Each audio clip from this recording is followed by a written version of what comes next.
Wears அஸ்ஸலாமு அலைக்கும். சாப்பாட்டில் கலந்து சாப்பிட்றதுக்கும் சாப்பாட்டுக்கு சைட் டிஷ்ஷாக வச்சு சாப்பிட்றதுக்கும் இட்லி, தோசை, சப்பாத்தி இது எல்லாத்துக்குமே சைட் டிஷ்ஷாக நம்ம செய்யக்கூடிய முள்ளே இல்லாத ஒரே மீன் வகை இது தாங்க. கனவா மீன் மசாலா எப்படி செய்கிறதுன்னு பார்க்கலாம் வாங்க. கனவா மீன் மசாலா செய்கிறதுக்கு ஃபஸ்ட்டு ஒரு பேன் எடுத்துகிட்டு அதில் நம்ம ஒரு 3 ஸ்பூன் அளவுக்கு எண்ணெய் சேர்த்துக்கலாம். எண்ணெய் சேர்த்ததுக்கப்புறமா நான் 2 நார்மல் சைஸில் வெங்காயம் எடுத்து சின்ன சின்னதாக பொடியாக எடுத்து கட் பண்ணி வச்சுருக்கேன். இப்போ இதை நம்ம பேனில் சேர்த்துக்கலாம்.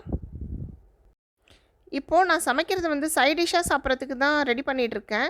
நீங்கள் கொஞ்சம் கிரேவி மாதிரி வேணும், சாதத்தில் போட்டு சாப்பிட்ற மாதிரி வேணும்னாக்கா இன்னும் ஒரு வெங்காயம், இன்னும் ஒரு தக்காளி கூட எக்ஸ்ட்ரா சேர்த்துக்கலாம். இந்த வெங்காயம் கரெக்டாக இருக்கும். 2 வெங்காயம் குட்டி குட்டியாக கட் பண்ணி வச்சுருக்கேன். தேவையான அளவு உப்பு இது கூட சேர்த்துக்கலாம். அப்போ நம்ம வெங்காயம் கொஞ்சம் சீக்கிரமாக வெந்துடும்.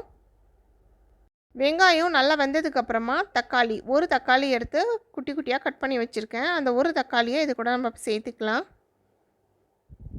வெங்காயமும் தக்காளியும் நல்லா கலந்து வரணும், நல்லா குழஞ்சி இருக்கணும்.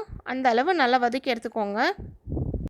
இதில் ஒரு கொத்து அளவுக்கு கருவேப்பிலையை போட்டுக்கலாம். கருவேப்பிலை சேர்க்கும் போது நல்ல வாசனையாக இருக்கும். அடுத்தது இது கூட இப்போ நம்ம இஞ்சி பூண்டு பேஸ்ட்டு சேர்க்க போகிறோம். இஞ்சி பூண்டு பேஸ்ட்டை சேர்த்துக்கலாம். இதை சேர்த்துட்டு நல்லா அந்த பச்சை வாசனை போகிற வரைக்கும் நல்லா கொஞ்சம் வதக்கி விட்டுக்கலாம். இதனுடைய பச்சை ஸ்மெல் போனதுக்கப்புறமா நம்ம மசாலா பொருட்களெல்லாம் இது கூட சேர்க்க ஆரம்பிச்சிடலாம். ஃபஸ்ட்டு நான் மஞ்சத்தூள் சேர்த்துருக்கேன் 1/4 ஸ்பூன் அளவுக்கு. அடுத்தது ஒரு 3/4 ஸ்பூன் அளவுக்கு மிளகாத்தூள் சேர்த்துருக்கேன். உங்கள் காரத்துக்கு ஏற்ற மாதிரி நீங்கள் கூட்டவோ குறைக்கவோ செஞ்சுக்கலாம். 1/4 ஸ்பூன் அளவுக்கு சீரகத்தூள்,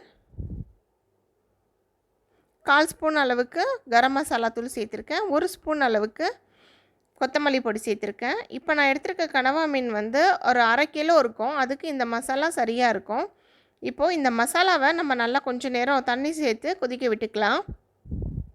ஒரு 1/2 கிளாஸ் போல் தண்ணி இந்த மசாலாவில் சேர்த்துருக்கேன். ஏன்னா தண்ணி சேர்த்து நம்ம கொதிக்க வைக்கும்போது நல்லா எண்ணெய் பிரிஞ்சு வர அளவுக்கு நம்ம கொதிக்க வச்சோன்னா நம்ம கனவா மீன் மசாலா ரொம்ப நல்லா டேஸ்ட்டாக இருக்கும்.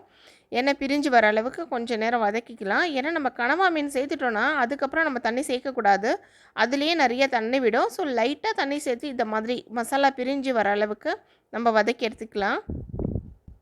கனவா மீனை இந்த மாதிரி ஸ்கொயர் ஸ்கொயராக கட் பண்ணி வச்சுருக்கேன். நல்லா க்ளீன் பண்ணி வாஷ் பண்ணியாச்சு. இப்போ இதை நம்ம இந்த மசாலா கூட சேர்த்துக்கலாம். கனவா மீன் சமைக்கும்போது எப்பயுமே நம்ம தண்ணி சேர்க்கக்கூடாதுங்க. அதுலேயே நிறைய தண்ணி விடும். நம்ம எறா சீத்தா எப்படி நிறைய தண்ணி விடுதோ அதை மாதிரி கனவா மீன் சேர்க்கும் போதும் நிறைய தண்ணி விடும். ஸோ நம்ம எக்ஸ்ட்ரா தண்ணி எதுவுமே சேர்க்க தேவையில்லை. இப்போ உங்களுக்கு பார்த்தா தெரியும் மசாலா ட்ரையாக இருக்கிறது. இப்போ நல்லா மசாலாவில் ஃபுல்லாக கலந்து போகிற மாதிரி இந்த கனவா மீனை நல்லா பெரட்டி விட்டுக்கலாம். எக்ஸஸாக தண்ணி சேர்த்துட்டிங்கன்னா அது சுண்டுறதுக்கு கொஞ்சம் டைம் எடுத்துக்கும் இல்லையா? அப்போ கனவா மீன் கொஞ்சம் ஹார்டாக, அதாவது ரப்பர் மாதிரி ஆகிடும். ஸோ அதை அவாய்ட் பண்ணுறதுக்கு தண்ணி கொஞ்சமும் கூட சேர்க்காதீங்க. அதில் விடுற தண்ணியே போதும். அழகாக நல்லா வாயில் பல்லில் நம்ம கடிக்கும்போது அழகாக இறங்குற அளவு சூப்பராக வெந்திருக்கும் அந்த தண்ணி சுண்டும்போது. இது சமைச்சு முடிக்க கொஞ்சம் டைமே தான் ஆகும்.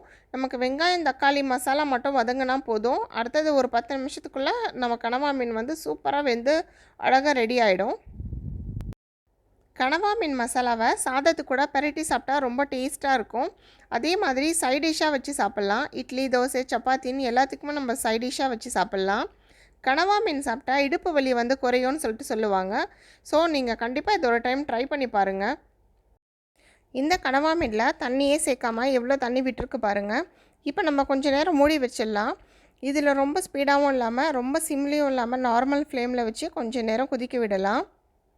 இப்போ பாருங்கள், கனவா மீன் மசாலா ரொம்ப சூப்பராக ரெடி ஆகிருக்கு. இந்த மாதிரி பதத்தில் இறக்குனிங்கன்னா சாப்பாட்டில் கூட நம்ம கலந்து சாப்பிட்லாம். இல்லை நான் இப்போ சைட் டிஷ்ஷாக செஞ்சிட்ருக்கிறதுனால இன்னும் கொஞ்சம் ட்ரையாக பண்ணிகிட்ருக்கேன்.